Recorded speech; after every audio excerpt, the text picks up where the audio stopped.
Mike Tyson once offered zookeeper $10,000 to open a gorilla cage so he could wrestle it. But why?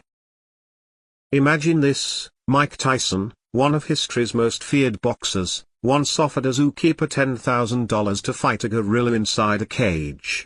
Yes, this actually happened. The story takes us back to the late 1980s, when Tyson was at the peak of his career.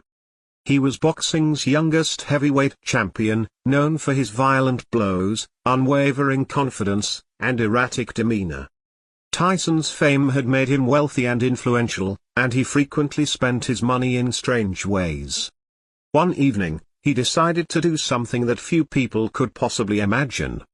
Tyson rented out the entire Central Park Zoo in New York City so he and his then-wife, actress Robin Givens, could have a private tour with no one else present.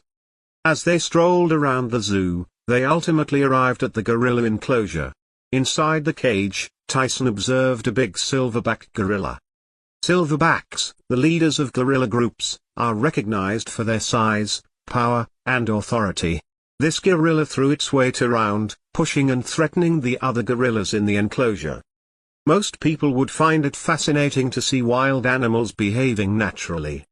It did, however, strike a chord with Tyson, who had always viewed himself as a fighter who stood up to the strong and unfair. He subsequently claimed that seeing the gorilla threatening the others angered him and triggered a sudden, passionate need to act. Tyson went to the zookeeper beside him and made a proposition that stunned everyone. He offered $10,000 in cash if the zookeeper would unlock the cage and allow him to fight the silverback gorilla one-on-one. The zookeeper, of course, declined. He understood how hazardous such a concept was. Gorillas are not only larger and stronger than even the most skilled human fighters, but their arms and jaws are also extremely powerful. A single strike from a gorilla might break bones, and Tyson, no matter how fiery he was in the ring, would have had no chance. Tyson subsequently confessed that the request was half crazy, but it felt real at the time. It was not about money or fame.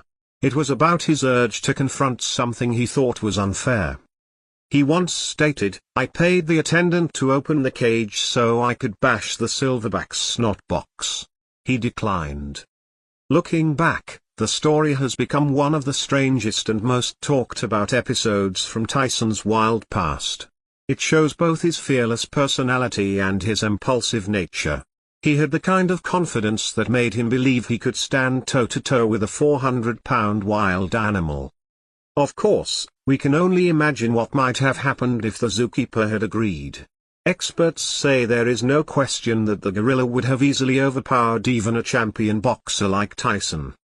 But the fact that he was willing to make such an offer has become a part of his legend, a mix of bravery, recklessness, and the larger-than-life behavior that made him a global icon. Today, when people look back on Tyson's career, this story stands out as one of the most bizarre. It captures the spirit of a man who was never afraid to face anything head-on, no matter how impossible or risky it seemed. In the end, Tyson never fought the gorilla, but the tale lives on as one of the wildest moments in sports history, proof that Mike Tyson's life outside the ring could be just as unpredictable as his fights inside it.